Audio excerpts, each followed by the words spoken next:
Coming to you straight from the Rio Grande and beyond. Broadcasting to the four corners of the globe. So grab your seat, your coffee, or your sundowner. Okay, everybody, here we go. On point, as always. This is Gloves Off. Gloves Off.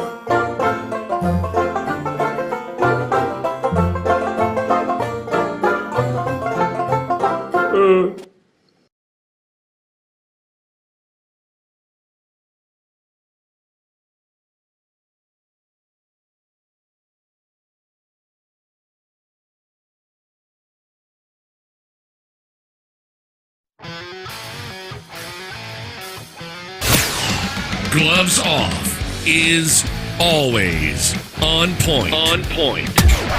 Bringing you the best on current issues, community affairs, and the happenings around us.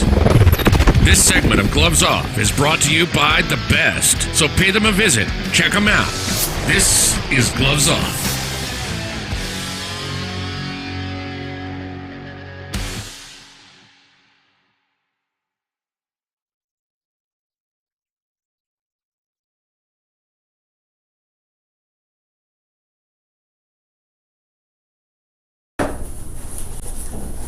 We're back at you in Gloves Off, and today we have a great guest, Grandmaster Richard Huk Planas.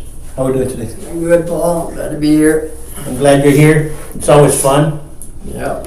You just got back from giving seminars over in Europe. How did that go? Good. I did the first seminar in Portugal. I've been there many times, but this was the first seminar, and then I went to Sweden for the Viking camp, the 20th year anniversary. Time flies, you know. That was a good camp. Have Europeans taken good to Kenpo, to American Kenpo? What do they think of it, actually? Have they really come in gatherings for Kenpo? Has it taken off? That's the main question. Well, I could look at that all kinds of ways.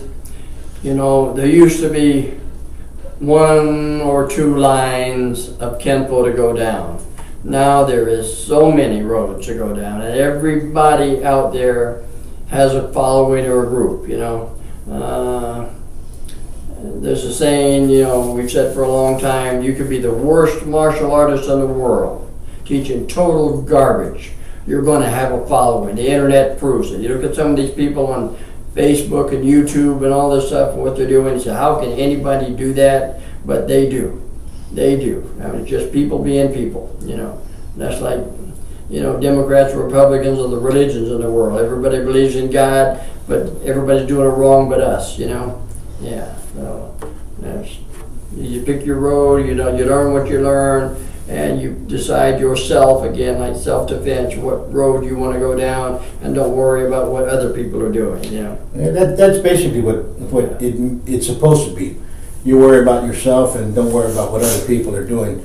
But I do understand what you're talking about, that there's a lot of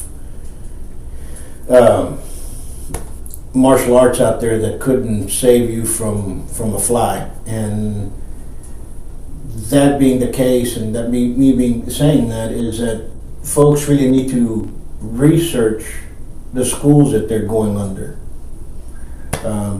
When a person comes into a martial arts school, the vast majority do not understand what style it is. They don't care. They couldn't care less whether it was sumo or capoeira or taekwondo and Thai boxing, Kenpo and judo. They do not know what they're looking for. They just know self-defense. Yeah, I was the same way. You know, when I started, I didn't know there were different styles of karate. You know, I thought karate was karate. You know, there's somebody, you know, in that school going to teach me karate. You know, I only knew of one school, and the one we went to was different. It was the Kenpo school. You know, the only school I knew of was the Shotokan school. And if I went there, I'd have been doing Shotokan, wouldn't be here today, see? So, you know, just, again, just you got to know what there is out there, and that's what we tell everybody. Look at everything, you know.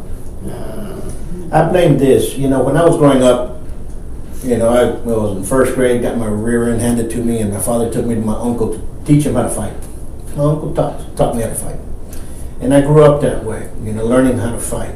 Learning, you know, I learned under the old saying, if you get your ass kicked, we're going to kick your ass if you come home. So, that being said, you wanted to be the toughest guy on the street, better than the other guy. You better be tougher than the other guy down the next barrio, and so on and so forth. That happened, and fine and dandy. But in today's society, we don't have that.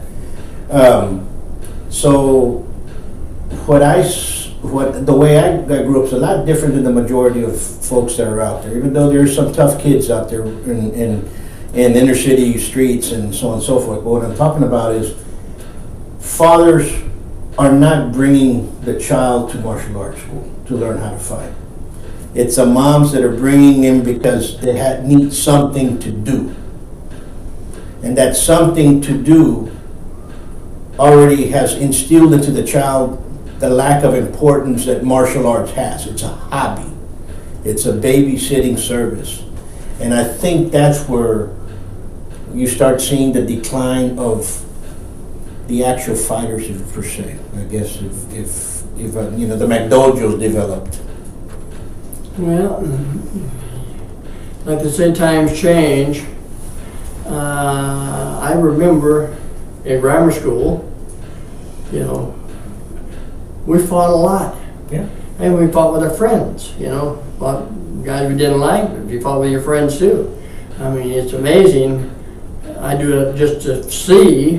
When I start seminars, a lot of times I'll say, okay, put your hand up. Who here has been in a fight lately?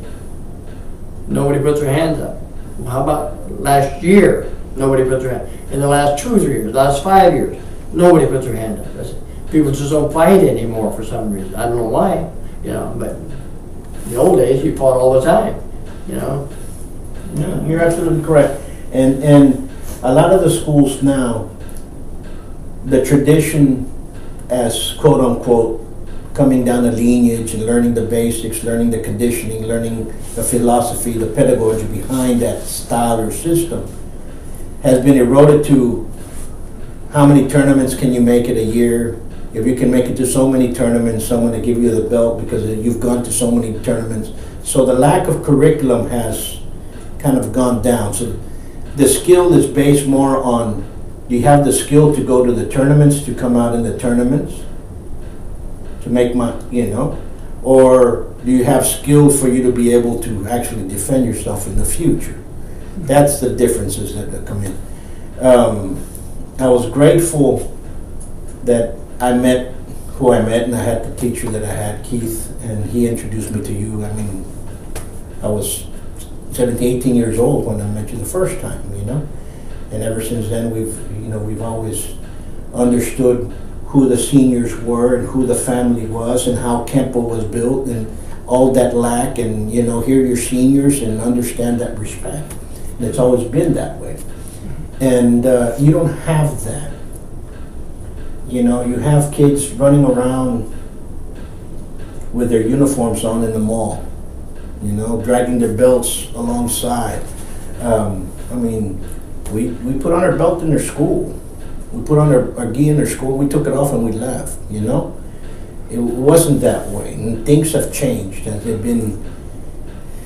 have been this narrative, you know, of this Miyagi type instructor that has to be real nice and calm and don't do this, don't fight, and in comparison to that bully type instructor that was against the Karate Kid, right? You know, in the movie. So people want to have this Yoda type mentality with this person that cannot fight and so on and so forth. Well, if he cannot fight, then why is he teaching you? What is this for? This is for you to be able to fight your way out of a situation that you got yourself into or somehow ended up in. You know, that's where self-defense is. So if you do not know how to fight, forget about self-defense. You know, I guess that's what... Well, one thing I don't like about the movies, all movies, not just The Karate Kid, but for some reason, every tournament in a movie is full contact, kids included. Karate Kid, full contact, you know. Such a crap, you know. You hit anybody, you're disqualified. Blood, you're disqualified, you know. It's amazing. They want to make it think like that, you know. But I tell people all the time, I said, you know, tournament karate, tag, point fighting, whatever, is not Kenpo. Tournament karate is tournament karate. If everybody had to go into a tournament, plain, clean, unmarked gi, no patches of any kind, you can't tell one style from another because they're all under these rules. You can do this and this and this. You can't do this and this. And I've been saying a long time, you can't do karate in a karate tournament. You can only play tag kickboxing, you know. Like same thing with the cage. You know, when you look at the cage, this guy's a taekwondo guy, this guy's a Kenpo guy, this guy's a this. You don't see it. You don't see any technique. You know, because they know how to cancel each other out and how to prevent it and all this stuff. You know, it's not going to happen to you. But, you know, tournament is just that. That's why they came up with the self-defense division years ago. Hey, we want to see the differences in what, you know, the arts look like. How does your system handle like kick, a punch, or grab, or whatever? So then you could see the difference, you know, in the tournaments of what they do. But you don't see that in the freestyle or whatever else. You know, that's a style of its own. You know. Yeah. Coming back to the training, what have you seen now that is lacking in the training, not only in Kenpo, throughout? Just realism. I mean, people don't train for what it is. I'd say, you know, I was at a seminar once, and one of the guys had to work with young kids. Kids are wearing brown belts, green belts, black belts, whatever. And he says, I don't know what I'm going to do with them. He says, you know, you can't really teach them anything. I said, well, that's your problem, not mine. I don't teach them, you know. So he says, okay, I got an idea. He had some of those quarter inch plastic breakable boards just slide together, you know, as the kids break. And about 30, 40 kids in the class wearing all these belts. Only two kids in the class broke the board. And they were happy. All the rest of them were, I couldn't break the board. But they're going through the moves in the air, fan in the air, you know what I mean? I said, there shows you. They're just going through the moves, but it won't do anything. They can't use it against anything, you know, just, it's amazing. And that's what you do it for, you know? Yeah. When in taking that note, going through the motions and going through that, I see a lot of folks training for speed and power, but yet they don't have the mechanics. You know, we have a lot of students that come into the school and say, you know, Professor Buitron, I want you to teach me how to fight. But I already know how to do this. Okay, well, you know what? Your hand's down here, let's start picking up your guard. Let's get back into a guard. And they'll say, no, well, I was taught with my hands down here. And I go, if you want me to teach you, you're going to have to raise your guard. And then all of a sudden they get mad. And you know what? When you throw your jab, it looks like if you're bowling. It doesn't look like if you're trying to throw a jab. You know, you're better off in a bowling tournament than in a boxing tournament. So you better start throwing your jab and extend it when it's up there. It's going to protect you. My other instructor or whoever, you know what? So go back over there. You know, you get that attitude. But what happens is that nowadays you have people that want to learn and do more speed and power without understanding the mechanics, without being slow. And we talked about that yesterday. Yeah. And you talked about an article that you said, and you pulled it up, and it was a perfect article. And I would love for you to read it for everybody out there to kind of understand where we're coming from. Yeah. Can you do that? Yeah, I've got an article I'll read you in a second. But it goes back to basics. You know, you learn your basics. And basics are based on economy of motion, you know.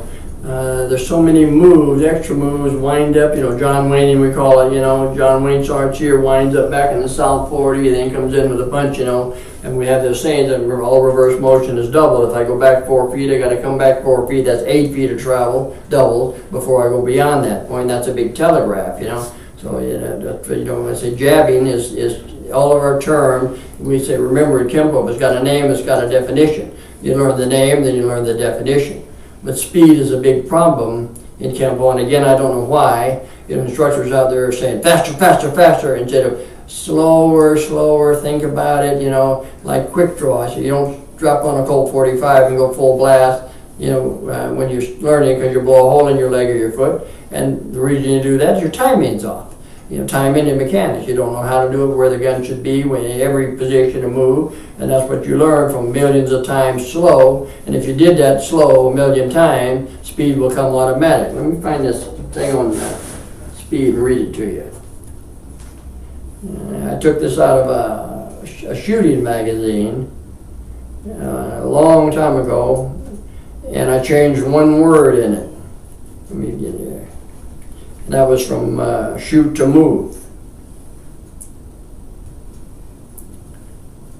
Called the value, come on guy, the value of practicing in slow motion. It's practicing in slow motion.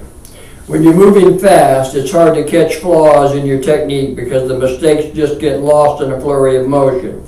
This is extremely bad since your practice reinforces the bad technique and you'll never be able to catch the errors and so isolate exactly what you're doing wrong. When you try to become faster by pushing yourself to go faster, it doesn't work. You just get sloppier. What's costing you time as well as degrading your accuracy is wasted motion, lack of smoothness and choppiness in your movements. And then in parentheses, this assumes, of course, that you're using efficient techniques to start with and you're not performing poorly simply because you don't know how to move. That's learn your basics and everything correctly. See, that's the word I changed, move to shoot, or from shoot to move. Then it goes on. Real speed comes from removing from your technique all extraneous motion and flowing smoothly from one position of the technique to another. This is where practicing in slow motion comes in. Because when you're moving in ultra slow motion, you can catch your flaws. You can make sure that each and every movement is perfect. Also, when you practice a certain technique by executing it really, really slow, its performance will become an unconscious reaction much sooner than if you practice at a normal speed. Not only does slow motion practice ensure that you execute the movements of the technique perfectly, but by moving in excruciating slowness, you're actually etching the technique into your nervous system. From Handguns Magazine, March 1998. Okay. I'm going to put this on my Facebook page, for everybody. I've given it to a lot of schools and they hand it out, but still I yell at them all the time, slow down, And it's actually true, and that is actually true. Yeah. The more you slow down and learn mechanics, speed will eventually come. Yeah. Speed is not important. Yeah. Everything else is more important than speed. Well, there's not really many people out there teaching the body mechanics, now. And I've seen folks that want to build more power, more speed. More power means more speed means more power means faster. But wait a minute, you're throwing, it's a hell of a punch, you just make that bag move. Mm-hmm. But anybody can hit you and slap you anytime they want. Your hands are down here, it seems like you're playing pocket pool before you can throw a punch out, and that's the difference. And the student nowadays they want to learn but not get taught. I guess if I can use that. The problem now is this. Everybody, I said that as a joke at the Viking camp. I said, a lot of the kids couldn't throw, the knives, the tomahawks, and just physical motion in general. They have no understanding of body mechanics. But they can sit there and do this till the cows come home. So we'd have a competition of who's fastest on a keyboard, who's got the fastest thumbs, who's got the fastest fingers, It's amazing what they were doing as far as throwing. And people just aren't physical anymore, they don't do that. It's like it's amazing. Some of the guys just couldn't believe what the kids were doing. How they were trying to throw things. They have no understanding of body mechanics. In the old days, you threw everything. You threw rocks, you threw sticks, you threw whatever. We used to have clod fights. And throwing stuff at each other. You had to throw it hard. You couldn't even reach 10 feet away. Couldn't reach the target. With a light little piece of knife. They couldn't. It hit the dirt halfway there. No power, no mechanics, stiff arm. They've never driven nail. Where's the power come from? That's what. Everything we do is common sense. Normal work. I have a saying. Fighting is work, and the stances of the mechanics are the same. I said have people I can't find the neutral bow much anymore. And I say the old saying. I seek the Grail, the Holy Grail. I've told people, I change it, I seek the neutral bow. Everywhere I go, I don't see a neutral bow, but it's so common sense, I said, the fighting's work, the stances are the same. I said, have you ever sawed off a board? And I said, pretend I've got a board across here, and you're going to saw a piece of it off. Nobody will stand sideways in a side horse that way, or this way. They will put their feet where they belong and get their body working, and the only way they can do that, and you don't have to be taught that. Your brain knows that. As everybody went, I did this in Portugal, but oh man, that's so great. I said, it's just common sense. I said, now we're going to play tug of war. The first thing we do in the Viking games, tug of war. They're going to be in the best reverse bow they've ever been in their life for the same reason. Now you actually have to pull on that rope, and you got to be braced for it. Now you're going to push my car, and you're going to be in the best forward bow you've ever been in your life for the same reason. And there's no other stances. Neutral, forward, reverse are the main stances that we use in work or fighting or whatever. Kenpo. It's all. You don't have to be taught that. Drive a nail. You don't have to. Make sure you use your elbow. Now, you're going to do that naturally. But they do this in karate and this driving the nail. It's amazing. Can't cross-reference it. Just normal mechanics. Yeah. You're absolutely correct. Normal mechanics. Mm-hmm. Basics. A man that's good, and what's it saying? A man that's good in his basics is a hard man to beat. Yeah. You just got to be cross-referenced. You realize it's the same thing. Yeah. What would you say is the largest or the most important lesson Kenpo has taught you? For who? For you. The most important lesson Kenpo has taught you. I just keep coming up with the same thing. Treat it for what it is. It's. You can go to the gun shop and buy a gun. I use that as an analogy all the time. Oh, that's a pretty gun. What is it? Oh, that's a Smith & Wesson 629 44 Magnum, one of the popular handguns in the world. Used to be, not anymore, but it'll do the job.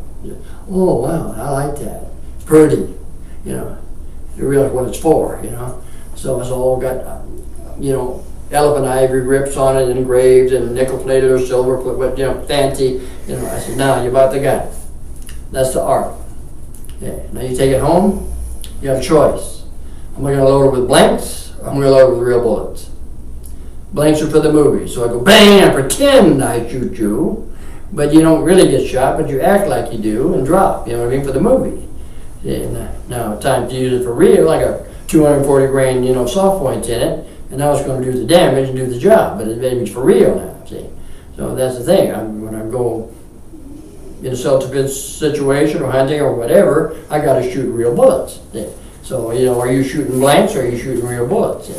So many people doing the art, the motion's there, but if you don't hit with the authority and the power that the bullet had, the guy's going to be and laugh at you, and then take your lights out. You're still doing the art, but you're shooting blanks, And you can't shoot blanks in a real fight. Yeah. There's a lot. There's a lot to it. There's conditioning. There's basics. Yeah. Conditioning. All your self-defense sets as per se. That's why the bag work and the breaking used to be part of all the schools, but it's gone away. Used to condition your hands. I like breaking, but not. I say don't do too much of it. The old man was a breaker. You know, we used to break all the time in Pasadena and stuff. But I said, at least break a board, one good board, you know, 1-inch board, you know. I said, because, you know, the old saying is, if you can't break a board with it, it probably won't do much to your opponent either. You know, so that's your margin or your realizing how much power does it take to break that board. That's what shot, or the power you want to put in every shot you throw. At least break a board with it, and it might do something to your opponent. Yeah. No, you're absolutely correct. You know, back then it was, you condition your hands, left and right. Not only did you condition your knuckles, you condition your palms, condition your elbows. You know, because that's what you were going to hit with. That's what was going to come. I remember one time I was, we're in class and somebody said, "Well, why do I have to condition? You know, Kenpo teaches us to poke the eyes and so on and so forth." And he turned around and he says, "You know how many people really get poked in the eyes? It's an accident." Mm-hmm. You know how many people get clocked in the face with a punch? Lots. Yeah, well, yeah, times change. I say, when you learn your forms, your basic forms, and you go up, you know, the first technique you build by the forms is 5 swords. You know, and 5 swords is a very old technique, but when you're doing 2, you come in, you go, all right, you put a spear hand in. And I ask people all the time, I say, can you use that? No. How come? Just never worked on it. Okay. Well, I said, yeah. Because I thought about taking that out of the form and changing it into a punch, you know, after the old man died. But I said, no, I'm leaving it in there as a reminder. That's a good reminder. There's a lot of reminders like that in the form. This is what it's supposed to be, but you can't do it. Because you didn't take the time to develop it that they used to. Yeah. So you better punch. But even that takes some development and time, yeah. But that's been there for a reason, you know. That's hey, look, can you use that? You know, you're pretending, you know. It's like, we call the Kenpo cowboys, you know. Go for your gun, Paul, go for your gun. Do it. Go for your gun. Go for it. Go for it. See, what are we doing? Technique line. We're pretending we can draw that gun and pull it out and shoot that dime out of the air or shoot you between the eyes or whatever. You know, can you really do it? See? Yeah. You're pretending in the air. See? Yeah. That's what I call the Kenpo cowboys. See? Cowboys and Indians. You pretend you're shooting the Indians, but there's no Indian, you're not shooting bullets. See? Yeah. Yeah. You know, make believe or, you know, fantasy land, you know. Yeah. What would you like, we've been talking about training and conditioning, what would you like to bring back and for most Kenpo, or for everybody in Kenpo to start doing back again, besides basics? It's up to them. It's up to them and the instructors. See, you used to have to do things that you don't have to do anymore. I bet because the instructors don't do it themselves. You know, and the old saying, you know, they don't know. You can't teach what you don't know. Plain and simple. It's been used a lot in the last few years by me and a lot of other people. You know, because I heard, oh yeah, that's right. You know, when you don't know something, there's only 2 reasons that you don't know something. Okay. I don't want you to know it, or I don't know myself. Now, your teacher is a teacher. People don't become teachers to hold things back. You understand? They want to teach it to the best of their ability and everything about it. So I want you to know this so you can pass it on. So if you don't know it, you know, I said that's the 2 reasons. I don't want you to know it, or your teacher doesn't know it itself. See? So what do you think the real answer is? See? You know? You know, most people say, well, he didn't know. I said, yeah, that's probably the answer. You know, it goes both ways. It goes both ways because people I've taught things, and everybody has. You know, you teach it long enough. Some things you don't teach everything about. You hold something back or whatever. You know, see if they can figure it out, or you just don't want them to know or whatever. But that's not the normal. See? The normal is to teach everything you can about it, pass it on. See? Yeah. So, can't teach what you don't know is the answer. Yeah. Yeah. Yeah, you're absolutely correct. Well, I want to thank you for continuing to mentor many and lead by example. Because to me, you are the senior. That's just the way it is. Well, thank you, Paul. Until next time, we'll catch you here. Peace.